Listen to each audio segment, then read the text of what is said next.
Hello there. All the indications are that the UK farmers are getting desperate and will do everything they can to stop the government asset stripping them clean. With a massive show of strength around the country looking good for Tuesday the 19th of November. But it's not just the government the farmers seem to be up against. The National Farmers Union also appears to be interfering by limiting the number of protester numbers. And the big question here is why? And we'll chat about that in a minute. But there are other ad hoc protests springing up outside of London planned for the 19th, so it could get rather interesting as the day develops. Now, I want to put some of this into context, and this following quote comes from the British Geriatric Society.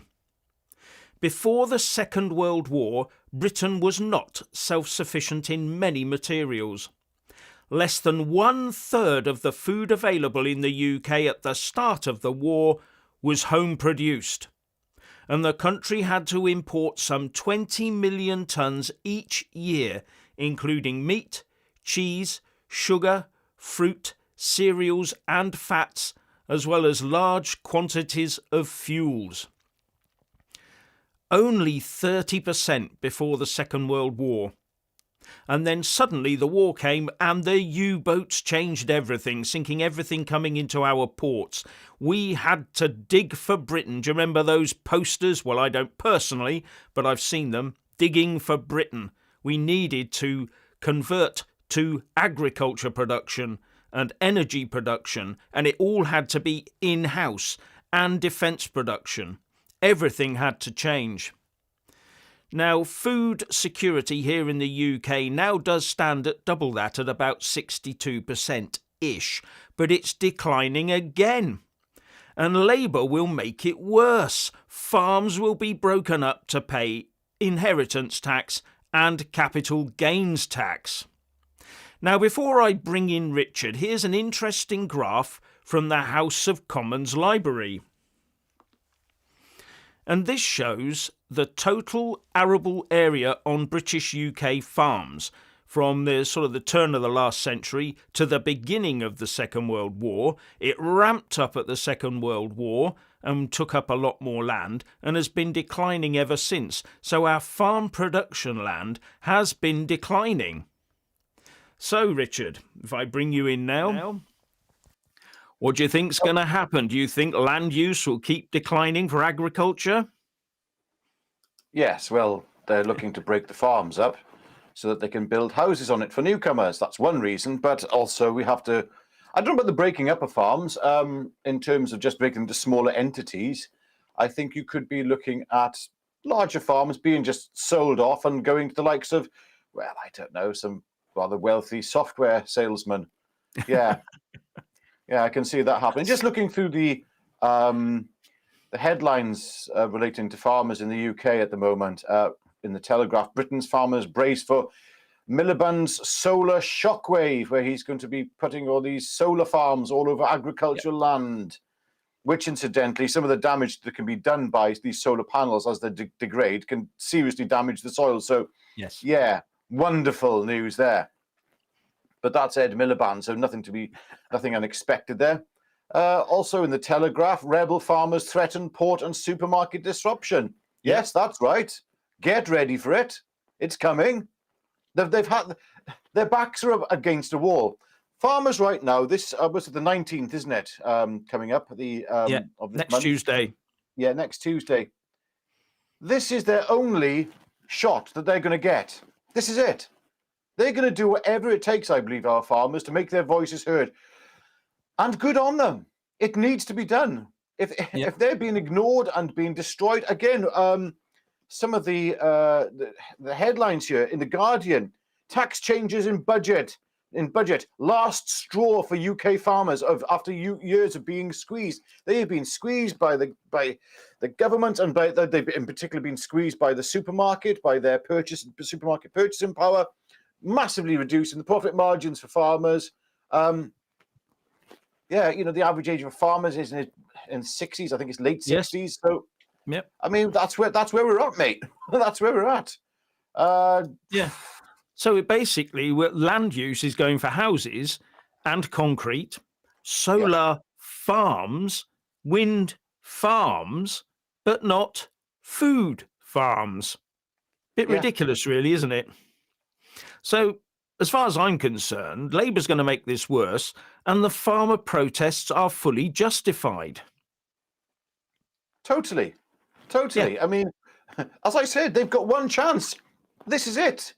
yeah, This is it. This is the farmers' moment in part of the United Kingdom. I wish yeah, those two things could be somehow brought together, because this is a uniting of the kingdom. It needs to be done. Our yeah, farmers are. I mean, there's a war going on right now between Labour and working class people. And I'm not saying the farmers are necessarily working class, but working people, I should say, and working yeah, class people, and people who are in utter poverty. They're at war with these people. yeah, This is Labour. Are you yes, kidding me? They're meant to be yeah, representing the working people, representing the man who goes, unless, of course, farmers don't meet Keir Starmer's definition of what a working person is. Is that not yeah. hard enough work for you, Keir?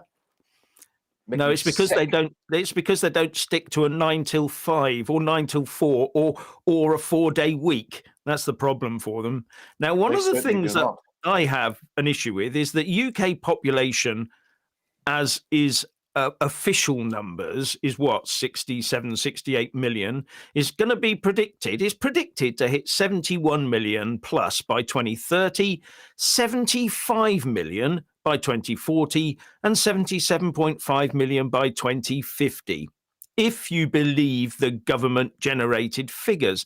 And that No. is despite a falling UK birth rate. So we're going to need more food, not less food. We need more. Okay. Yes. What was that statistic you had previously about? Was it Tesco's or one of the supermarkets? Yeah. Questioned uh, the population numbers based on the demand for their Yeah. goods and services. I mean, they can look at stuff like the output, the purchasing of basics like bread and milk, and go based on previous figures and general consumption. We think the population is X, and they therefore wanted to build more supermarkets. Now, I'm not sure if it was Tesco. I don't know. I don't want to say it was if it wasn't, but the report Yeah. was out there a while ago. It's a few years ago now, and they said that we need to build a lot more supermarkets to service the larger population. And the government went, "Well, we're not admitting to that. No, you can't, because it's not happening." Yeah, wonderful. Anyway, here's another quick image for you. This is food security since was it? Since 1960 odd, all the way through. And while the Cold War was going on until the fall of the Berlin Wall, we seem to be increasing our food security, but then it's declined back to about 62%. So that gives you an idea of what happens when we need to do it. We seem to be able to, but I'm not sure that if you let the number of people if you let food security decline to a certain point, and there are no longer many farmers left, because if the older farmers are having to sell off and the younger farmers have got no farm to take up, we won't have any farmers in the future. We won't be able to suddenly ramp up the use of land for farming. That's my view anyway. Yeah. Did you? I think years ago I sent you a video. It was a video made by the BBC, but okay. But this video was called Future Permaculture Britain, I think it was. That was a very interesting video. That was a very interesting video on how land usage can be changed and land made more productive by using more traditional farming methods. Yeah.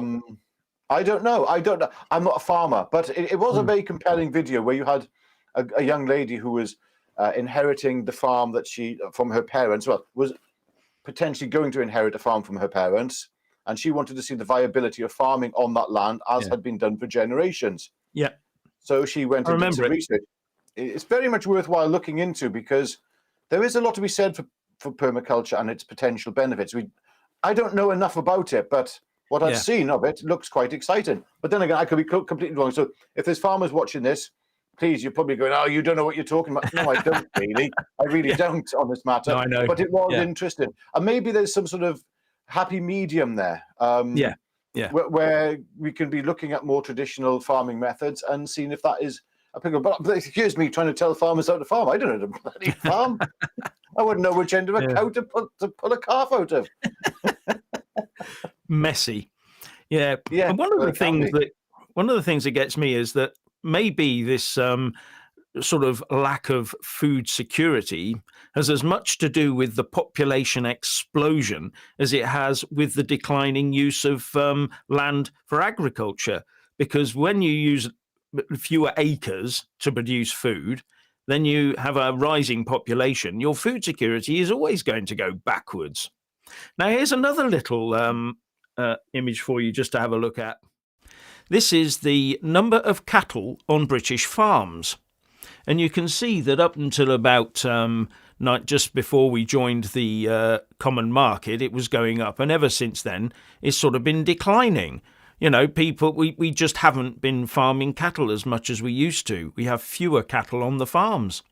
So that sort of tells you one story, doesn't it? You know, we're producing less meat, really, as far as I can see, and importing more of it. Absolutely insane. I mean, there is a growing trend, well, there was a growing trend of getting rid of meat. People going vegetarian and vegan. As I said, I'm not entirely sure, but I believe our Prime Minister may be a vegetarian himself. I wonder if that's affected his viewpoint on... No, you don't think. Yeah, well, there's that, and also the fact that he had there was a meeting on, was it the 17th of October this year with Bill Gates? Yeah, something like that. Yeah, because he's right into his fake meat as well. This stuff, I don't know if you've ever eaten this fake meat. I have, and it's like eating death. It's the weirdest thing. It's like you're eating something that's just not alive, never been alive, and is no good for you whatsoever. Doesn't taste any good either. Tastes awful. Oh, it tastes dreadful. Yeah. Yeah, you've got to absolutely pack it full of other things to try and give it some kind of flavor instead of it having its own inherent flavor. Yeah, it does have an inherent flavor, and that is death. That's the way I describe it. It's horrible, weird. Well, here's one for the vegan side then. Why is this happening?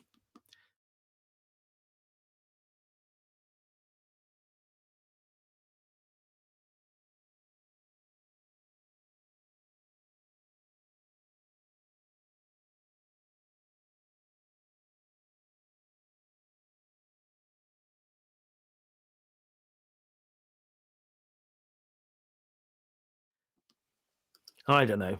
Just all looks a bit strange to me.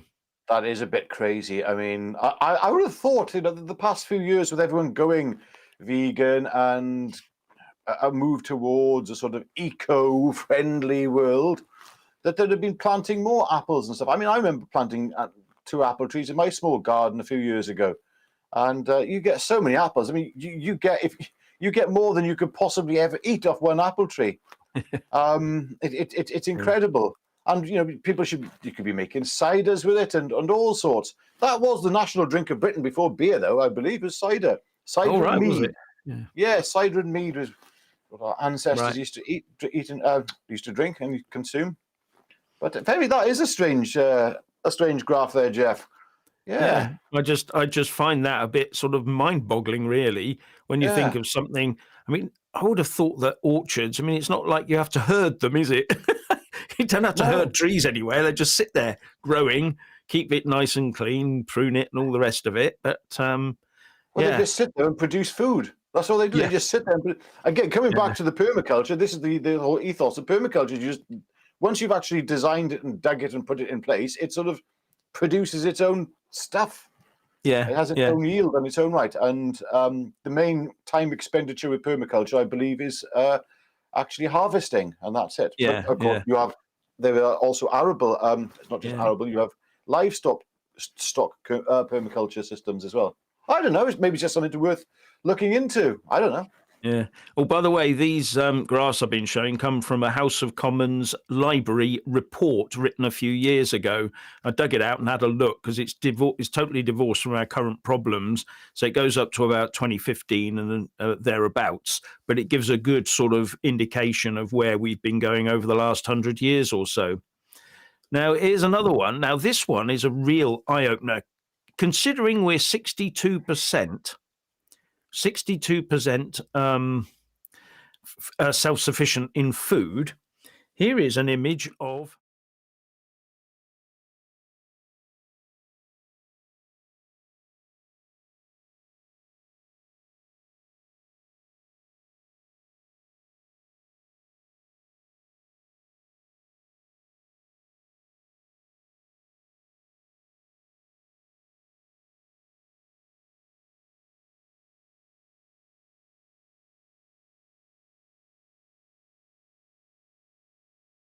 so that shows you how much the workforce has died down. The workforce is not there, so they're not voting. They're not important voters. That has a lot to do with it, as far as I'm concerned. They're not interested in, supporting those types of minorities. They have other minorities in view.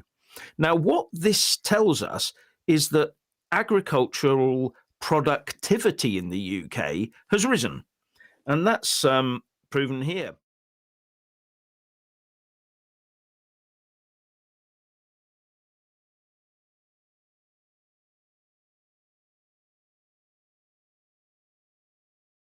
That our civil service and our public sector bodies could do that. It seems to me that their productivity is going backwards. And this productivity in farms has come about due to mechanization.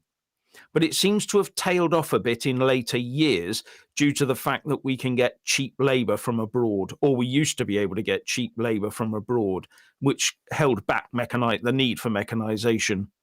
Yeah. But you can see that, if you've only got 200,000 voters spread across the country, in each constituency, how much impact have they got? So, hey, what the matter? We can just trample all of those, get the money out of them and redistribute it to the preferred voters, if you see what I mean. Yeah, without this is very a thought short-termist. for our food security. They don't care about it. Very short-termist, though, of our government. Yes. They're just trying to completely suck all the life out of the farming industry and just for a quick fix. And disgusting. So, quick one here, Jeff.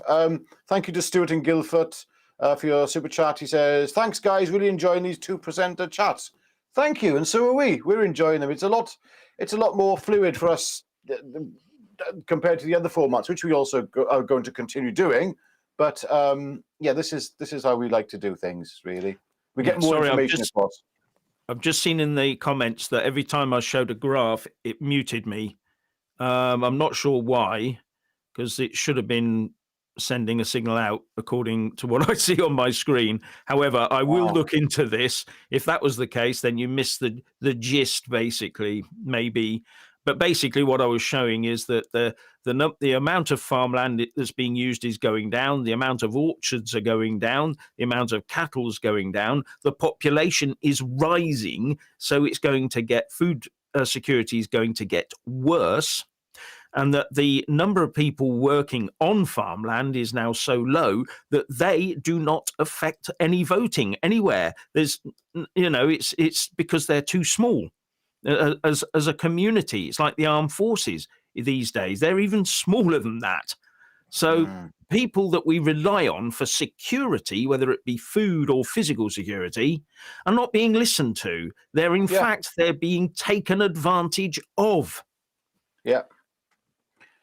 No, that's absolutely correct. The other thing which hasn't been mentioned, though, is there are skills involved in this. I mean, when those skill sets start down, you can't just say, I just want to become a farmer. You've got to learn that land. You've got to learn how to be a farmer. You've got to learn what it takes, how to deal with the birthing of cattle.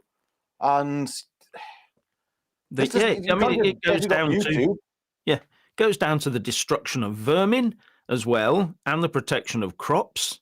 It comes down to all sorts of different things. But a lot of this stuff is not green, or it's oh dear, it's got a face on it, so you might not want to kill it, and all this sort of thing. And farmers live in a completely different world to people who walk into a supermarket and pick up a piece of meat wrapped in plastic. It went through a big process before it was wrapped in plastic. And farmers are used to that, and they get on with it. The children that are born on farms, they get used to it. The only people that get a bit squeamish about it are the people who don't get involved in it. And with fewer and fewer and fewer people involved in it, it's going to get harder and harder to keep it going, unless the government backs food security. There was a time when we were all farmers, when most of this country was a farmer. That's what your job was. That's how people lived. But there's another side to this as well, which we forget with farmers. There's an emotional component.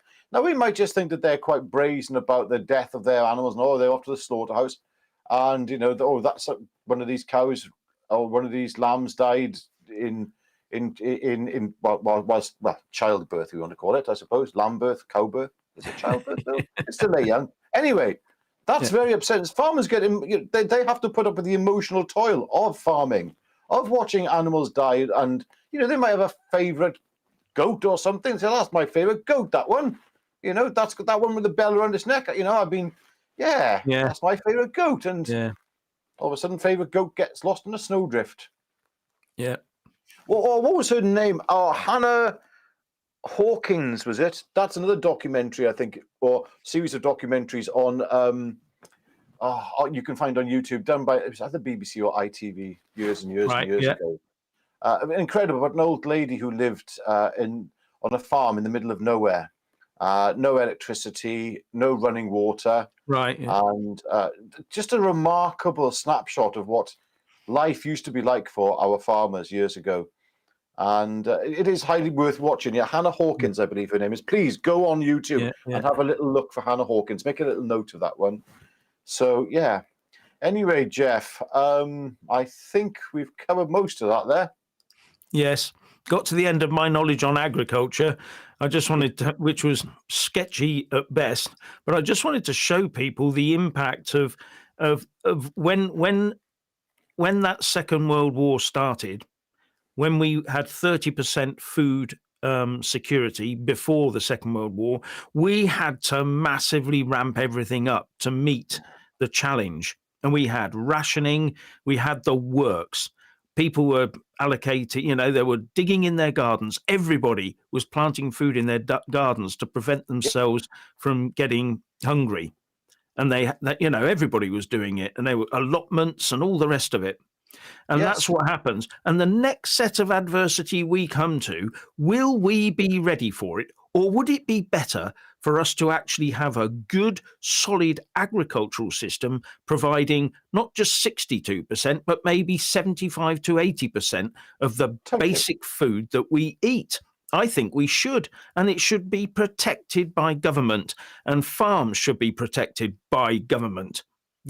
What they're doing is tearing the whole fabric of it apart right now. And we all know what's coming. We all know that they want to get rid of agriculture because it uses too many chemicals for them, for the greenies.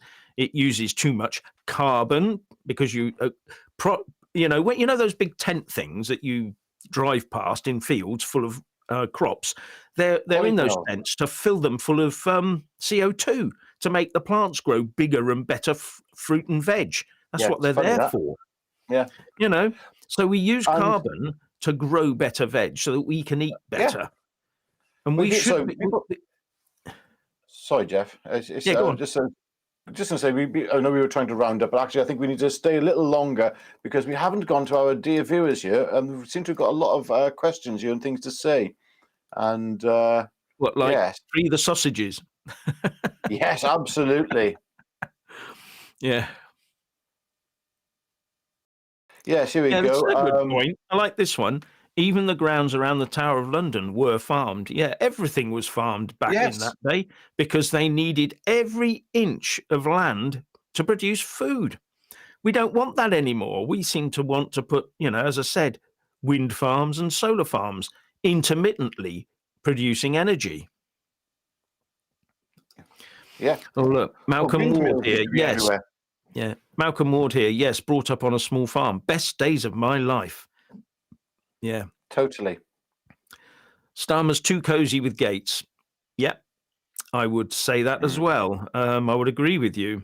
He needs to be cozy with the farmers, not cozy with foreign sort of massively wealthy people who spend lots of money on servicing the United Nations and the World Economic Forum. Yes. Yeah. Never met a sausage I didn't like. Well, there you go. I like sausages. Yeah. Yeah. Oh, here we go. Yeah. Oh, here we go. Hannah Hawkswell, 1926 to 2018 is the name of the farmer you were talking about, Richard. So That's right. from, Yes, that's absolutely Seismic correct. Yeah. Events said that. Yeah. So Yeah. there you go. When I hear, well, hello there, it cheers me up so much. So thank you both I for. saw that. No, comment thanks as very well. much. Yeah. Yeah, thank you. He keeps buying farmland. I'm assuming that's about Keir Bill Starmer. Gates. Not Keir Starmer, Bill Gates. Yes, that is a very strange thing that's going on. Yeah. Yeah. Why didn't the Crown say no to this? Isn't allowed. They just let them do it.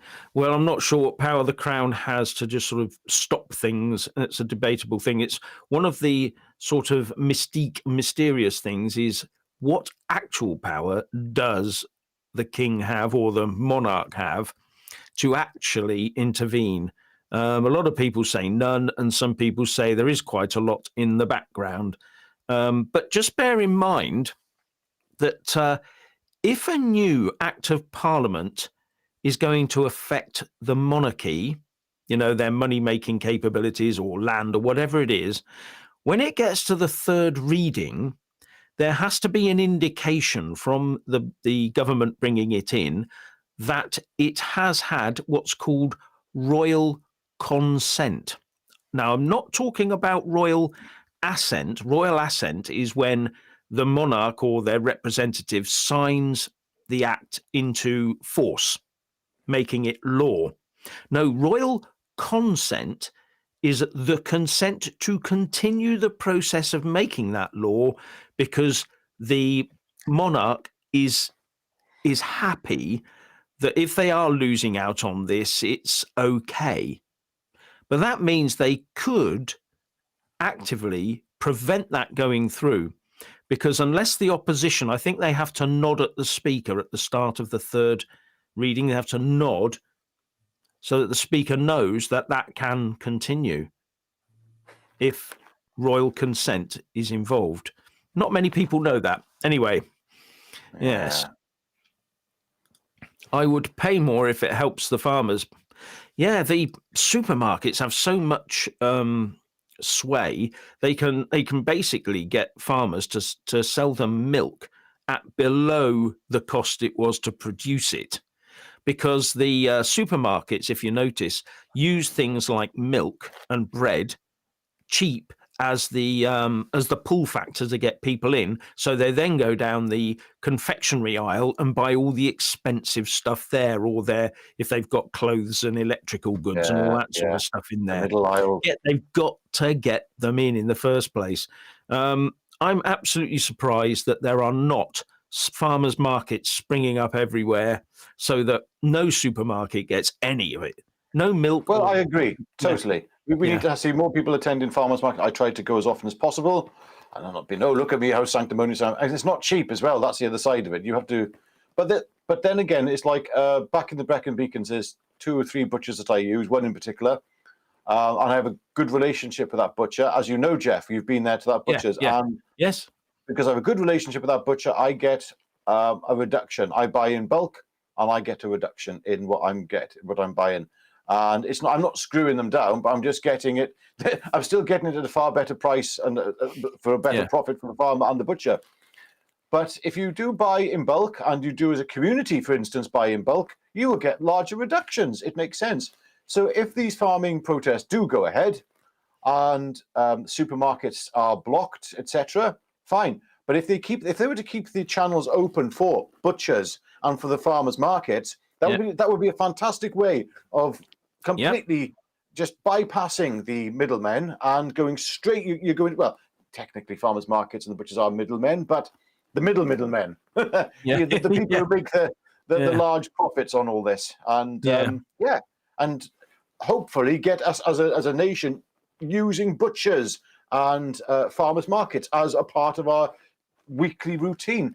These days, it's so much easier because we live in a society where you just press a button and your milk is delivered to your door. You can have anything you can humanly imagine delivered to your door the following day. What is that about? How do we become so divorced from the land and reality and from one another? It's crazy. Yeah, go to the butcher, have a chat with the butcher, say hello. Social interaction. As Clanlagan says, grow your own food. Remember, we had glass houses in backyards. Yes, I remember when I was a kid going to see whichever relatives or friends, mothers and fathers' friends, whatever.